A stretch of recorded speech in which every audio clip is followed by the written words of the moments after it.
I have a question for you. Have you ever wondered why God created humans? Why he wanted a specific type of relationship with us? Why he put Adam and Eve in the Garden of Eden? And what his future plans are for us?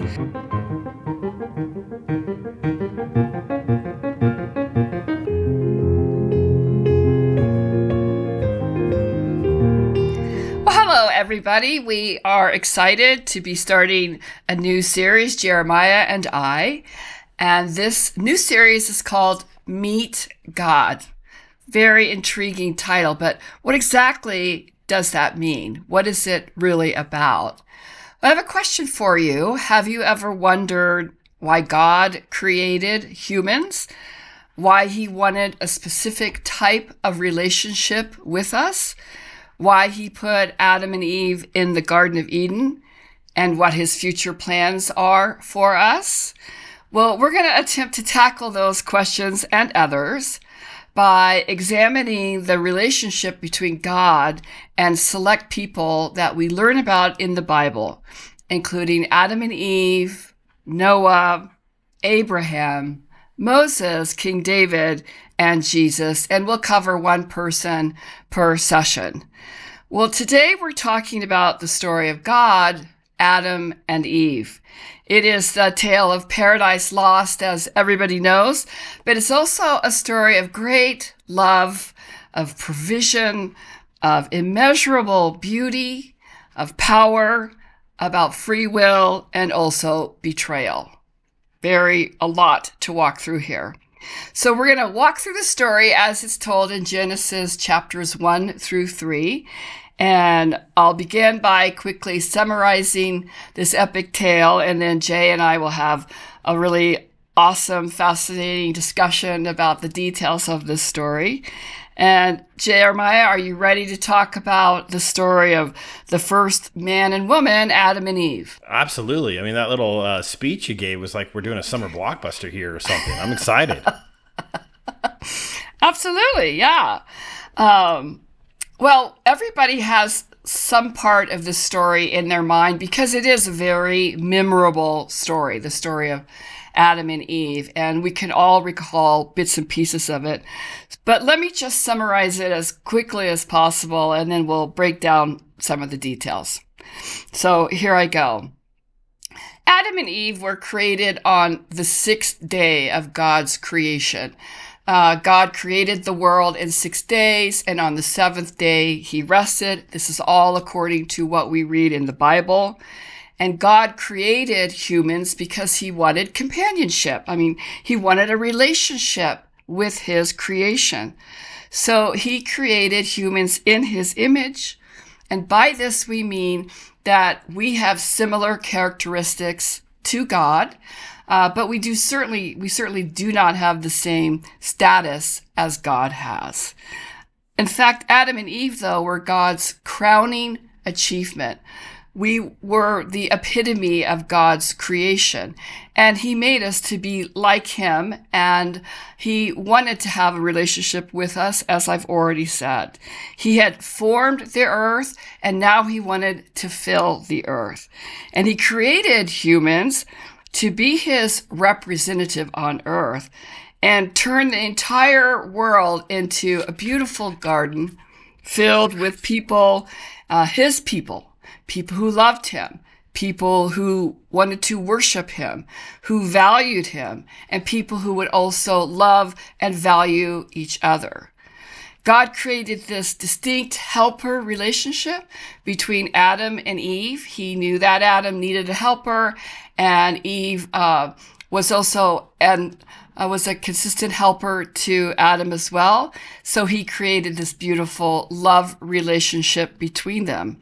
And he also created a beautiful love relationship between Adam and Eve and himself. If you think about it, they're in the garden, this really amazing place where he had provided them with everything.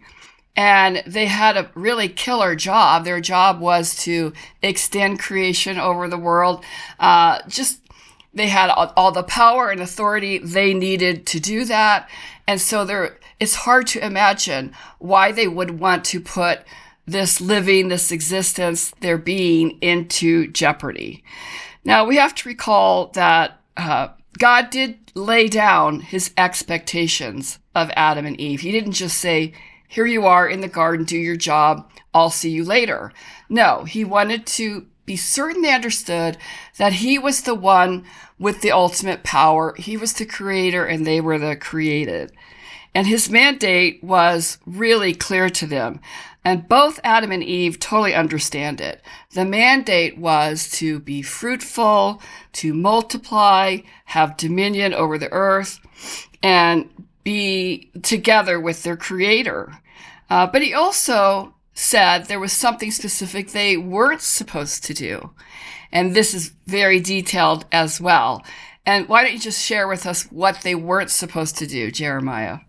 Well, there was a tree that had fruit, and it was the knowledge, the tree of knowledge. We gave them the understanding of good and evil, apparently. And Right. God didn't want them to have this knowledge. And so he said, hey, don't eat of this. It wasn't like, hey, this is something great I'm keeping from you. It's like, this is actually something that you're can't understand or not ready for or isn't good for you. I don't quite understand what it was, but there was definitely a limitation put there for them that, as the story progresses, we'll find out what happens. Yeah, I mean, it definitely was. He'd given them so many blessings, but he also warned them of a potential curse, right? Mm-hmm. If you eat from this tree, you will surely die. I feel like that's pretty specific and pretty clear. And so the question being, why would he do that?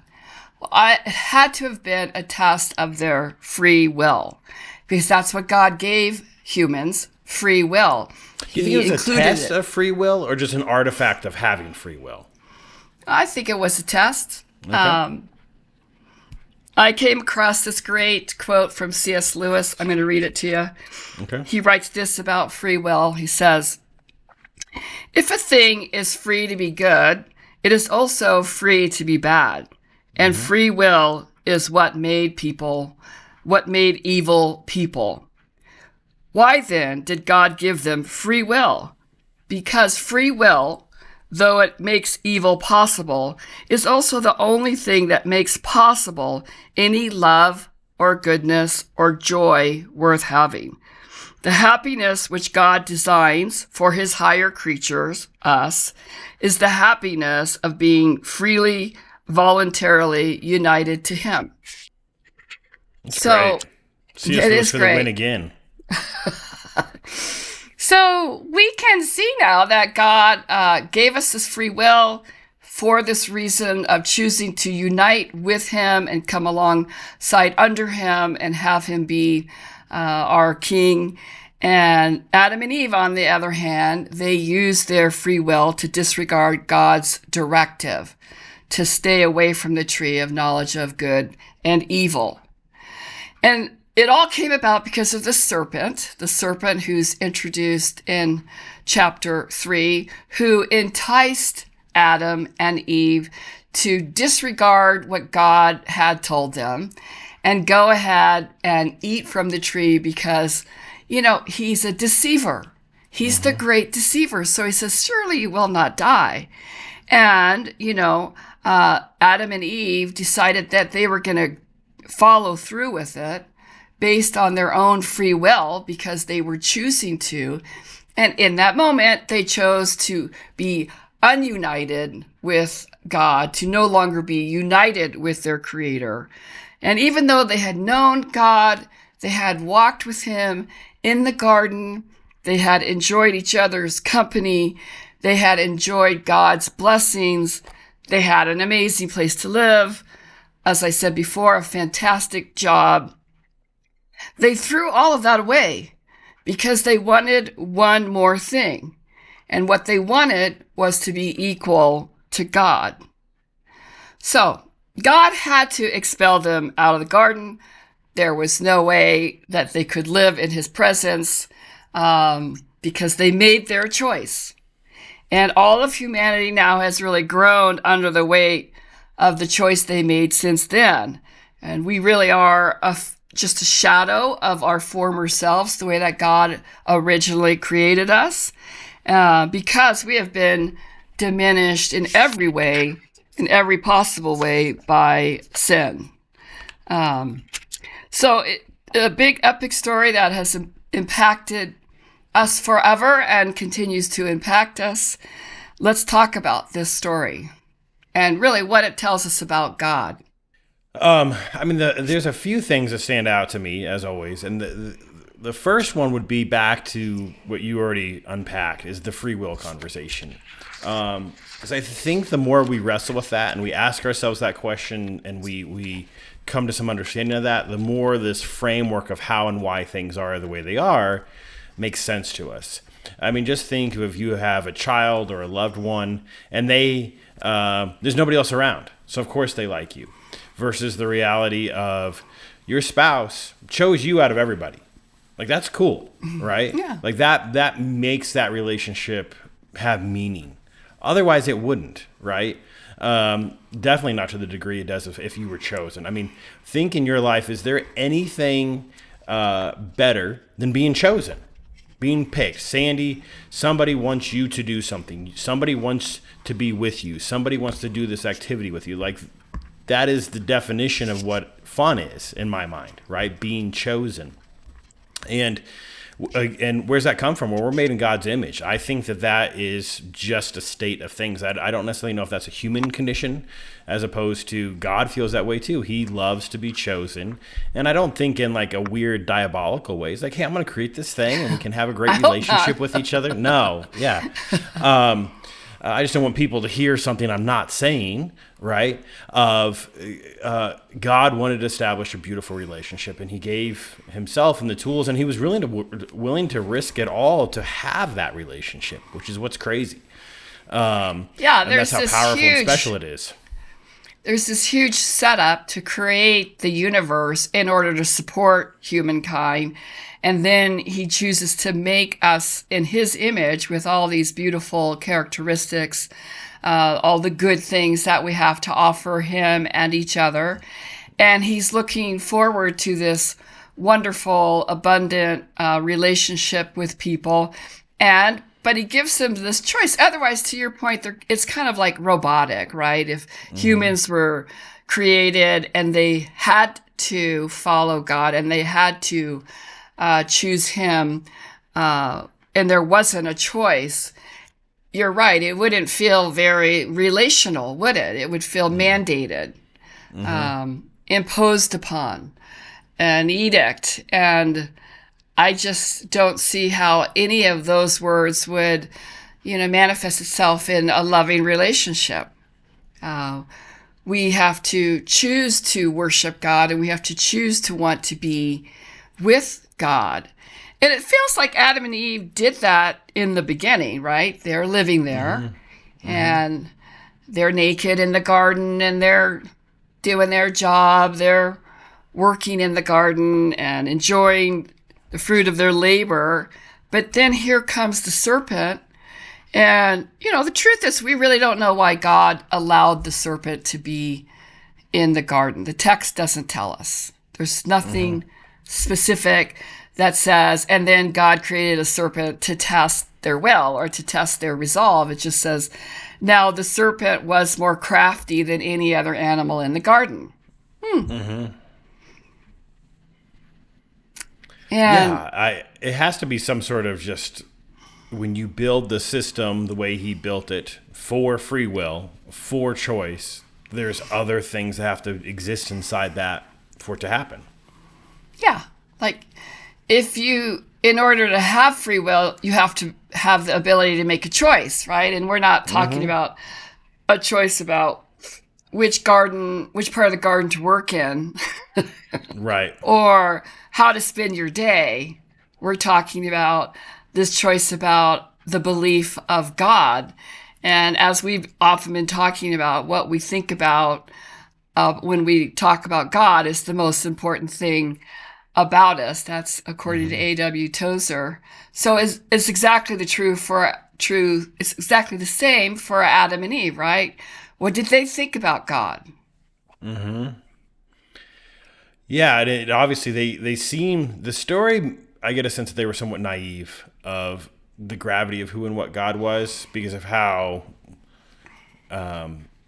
simple-minded they are about it. Like, oh, we're going to eat this. And then all of a sudden they kind of hide from God in the garden. Like, you can't hide from God. Like, what are you doing? Like, that's not going to work. Well, they must have felt immediately ashamed or knew they were guilty. Right? Like, but the actual enticement is interesting to me, as we have talked about. This one specific tree that would give them certain knowledge that Adam and Eve were probably super intrigued about, probably had walked by that tree many times and thought about that idea, and the restriction. Why did God restrict us from that tree? And maybe they would have never acted on it, but then here comes the serpent. Right. Yeah, the serpent seemed to know where to poke and when to poke and how to poke, because there wasn't much resistance from either one of them. Like, you could tell they were already ready to go. Yeah, it felt like they had probably given it thought, and then here is the serpent saying, oh, you will surely not die. Like, it's no big deal. Like, God is, he's not going to do anything to you. He loves you. It's just not, he's keeping this from you, but he shouldn't be keeping it from you. So right, he's being selfish to do that or whatever, and to be like him. And here we go. Eve goes and grabs something and gives it to Adam. And I don't know, like, what do you think they should have done instead? Like, we think of Adam and Eve, and if we were Adam and Eve, what were our choices when all of this unfolded? Yeah, I mean, this story, I don't fully know what their choices were, because just the way the story is told, like, just things seem so different than they do now. It's hard for us to imagine. But clearly, Adam was assigned to take care of the garden and take care of himself and his wife. And some form of resistance, some form of action would have been what I would have hoped he would have done, what I hope that I would have done. Now, there's probably no confidence that any of us would have. But whether it's expel the serpent, kill the serpent, say no, go away. I mean, something like that should have been one of the two of them should have done that. Right. I completely agree. And maybe you say to Eve, hey, drop that. We can't eat from that tree, so knock it off. And you get out of here and leave us alone. And then you learn how to subdue and control that serpent, that however you would do that, you learn how to do it. But the enticement was great. And I think that speaks to human nature, right? Like human nature, that we are interested in being given or getting something else. There's always something else that we might want to have. Yeah, I think there's something in our DNA of, like, because we're made in God's image, there's some draw there that we have a hard time wrestling with, but we're not God. We're not gods. We're just servants. I mean, not probably the negative side of that, but more the positive side of servants. But we want, it seems like even from the beginning, we wanted more, right? We weren't satisfied with the relationship, and the serpent exploited that to get what he wanted, because the serpent wants to separate us from God. Yeah, that's true. He wants to show God that, I'm just suggesting that maybe he wanted to show that people could be manipulated.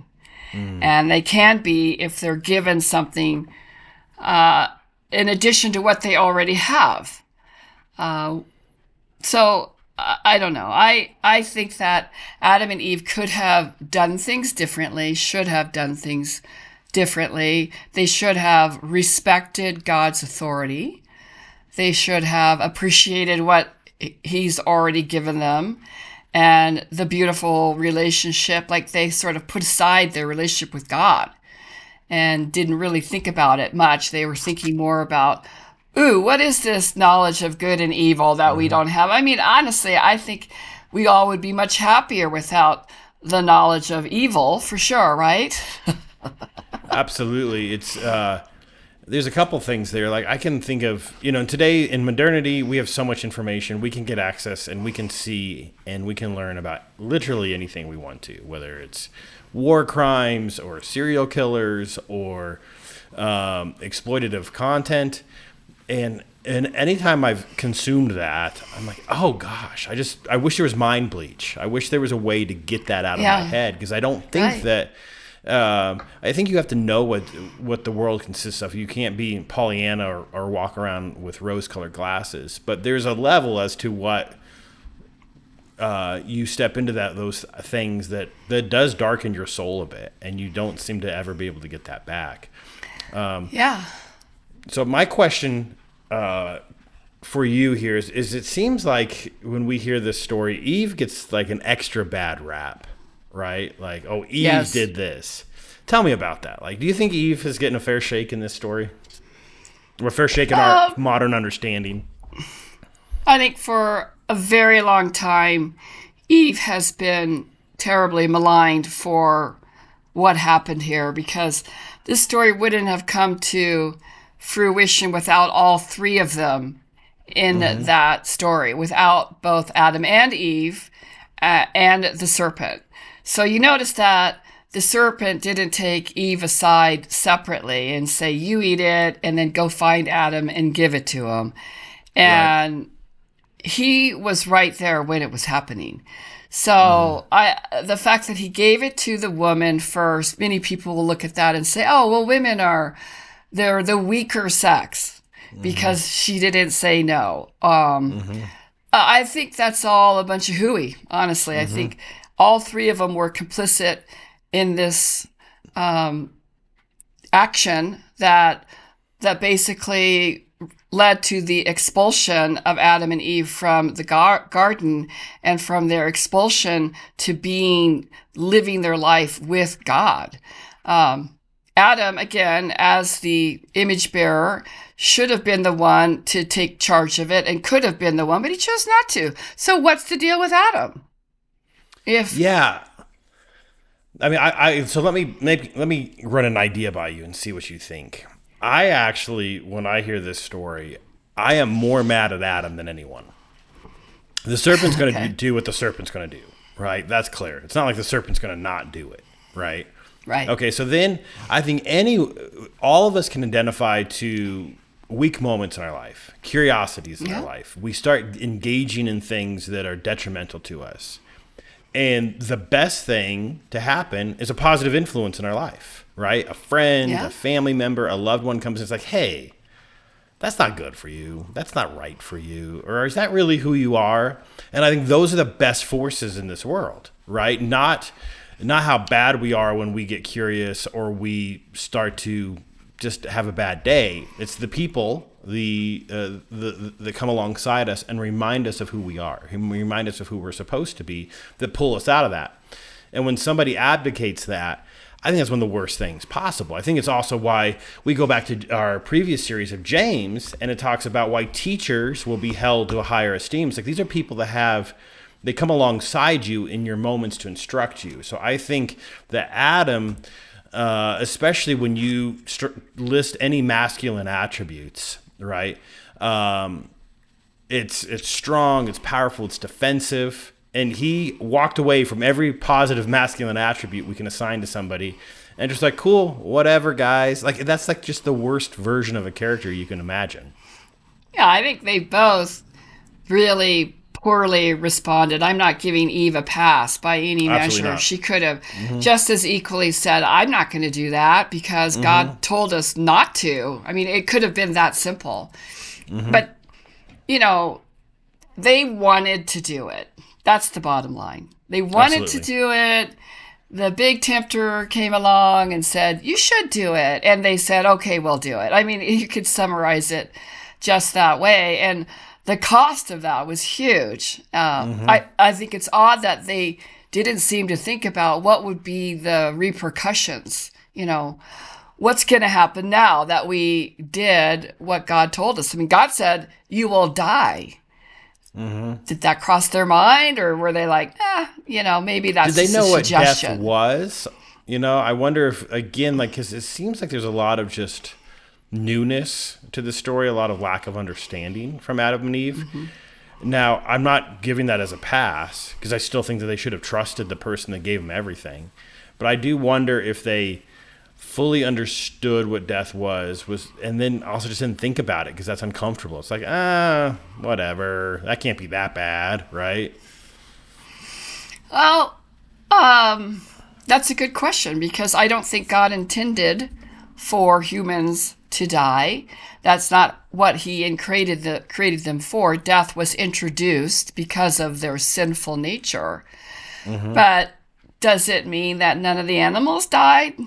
Or did they have a lifespan? Clearly there would have had to been a life cycle to things, right? Right. A plant doesn't bear fruit 24/7, right? Exactly. Yeah. I mean, there had to have been something.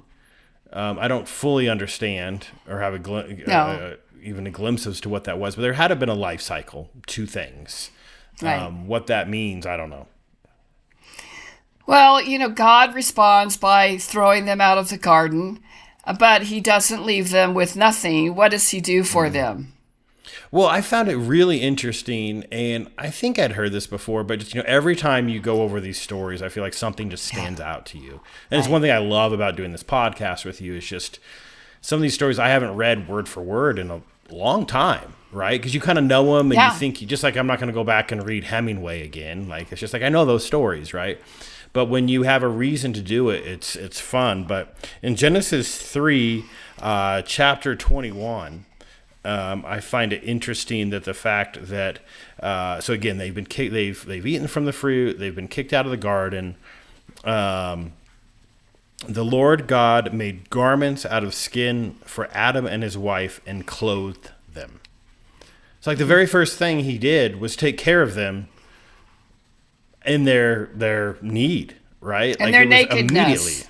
Yeah, like it was the problem and it was the immediate need. God stepped in. Now, again, the fact that it says skin kind of shows us a little about this life cycle conversation. Something had to give it skin for them to have clothes, right? So if there was something that didn't have its skin anymore, and I don't think it could stay alive without its skin. But I love how you always like to get into the one detail, like what does this mean? What does it mean when they say skin? It must means an animal must have died, and then he created clothing for them. And it is within the realm of our understanding to think that's probably true, right? How but else still a would God it of happen? provision Right. for them immediately. So it's not like his feelings towards them changed at all, right?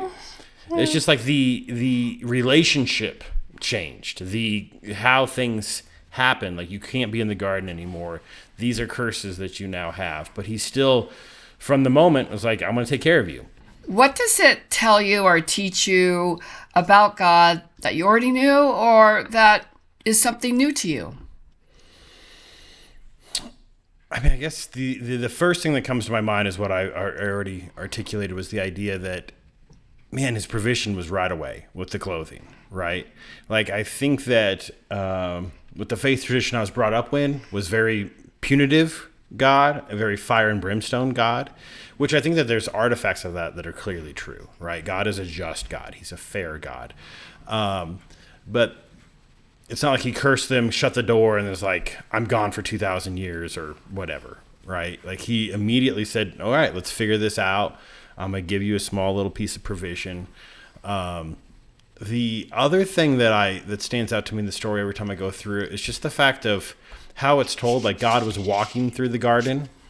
Yeah. It didn't feel like this understanding of this omnipotent, all times, everywhere God. He had a manifestation, at least in the telling of the story, right? That's interesting, right? That I don't quite know what that means, but that's just always like to think of God as an actual entity rather than just something that's everywhere. It's a weird thought in my head. Oh, I love that particular passage about God walking in the cool of the garden and then recognizing that Adam and Eve were hiding, because it to me, it kind of indicates how God loved to enjoy his creation, being in the garden, and that also he was seeking out Adam and Eve for whatever reason, and then came to realize that something had happened.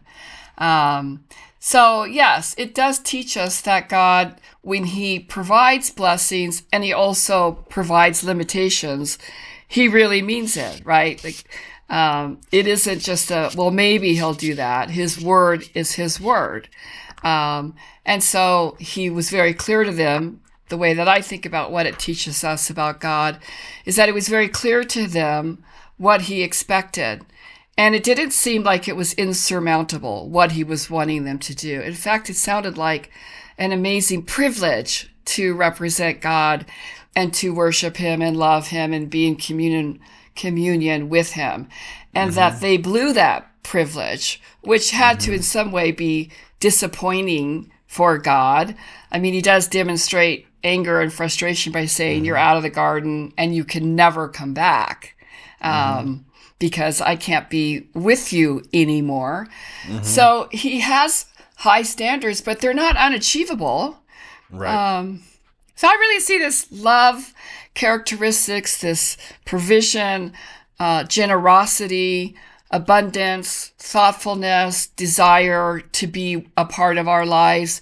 And yet, at the same time, as you mentioned, a just creator who will not stand for evil in his presence and who wants to know whether his people are with him or not. Are you with me or not? And therefore, we all have to face this test of sorts. Are we with God or not? Yeah, and I think that some of that imagery that "Are you with me or not?" like I envision like Braveheart or something, William Wallace running around like, "Are you with me? Are you going to do this?" And I do wonder if I have a bad image in my brain, right? If maybe the image is more of like my image with my wife, like, are we doing this thing or are we not, right? It's not like I need it's clear, right? I don't need some like big oath. It's like, just live your life with me is how you do this, right? Right, yeah. And I think that changes, at least for me. It's not some like medieval relationship between a king and his serfs, right? It is a beautiful relationship. Now, I'm not saying that we're like God. I'm not saying God is God. He is above us. If you just look at this universe, I mean, just the other day, this is a tangent. Sorry, you got to deal with it.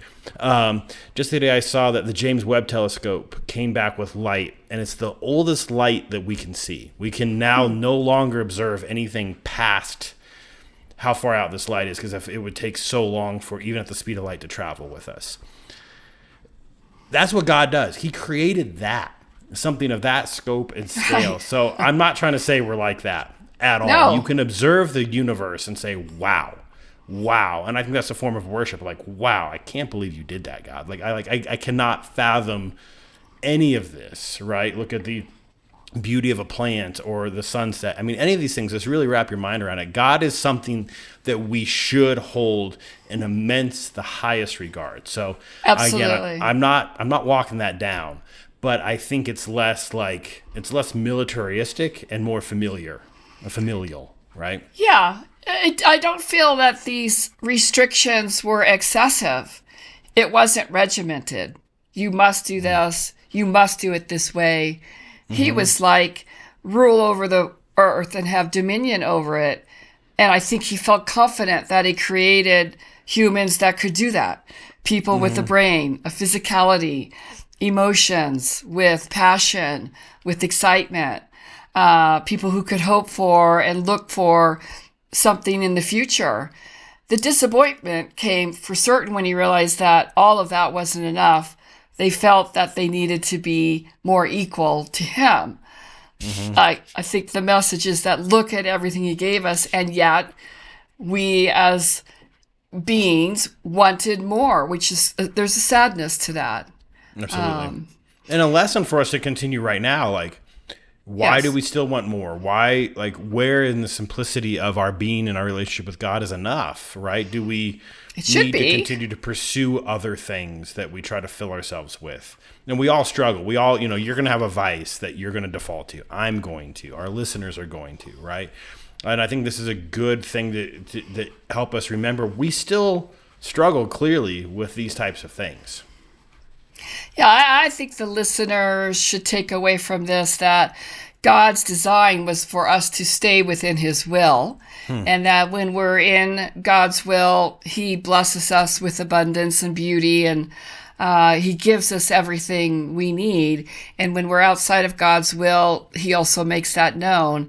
And we need to develop a more sensitive heart and spiritual nature to stay closer to God and stay aligned with him. But I am curious to know what our listeners think about Adam and Eve, the parts of the story that they can recall and remember, what they took away from the story, what surprised them, and their thoughts about what God did with Adam and Eve. I'm curious to know what you think. So if you have an opinion, share it with us. And I also want to remind you that we have a booklet for this series, and you can certainly get it for free, download it off of my website, sandylaws.com, and you can follow as we're walking through the bigger picture thinking of God and what he wants for us and why he created us. And we'll continue the discussion as usual. Awesome. Well, thanks for the time, Sandy. Thanks for letting me hang out with you. Yep, it was great. Talk to you soon. Awesome. Bye-bye. Bye.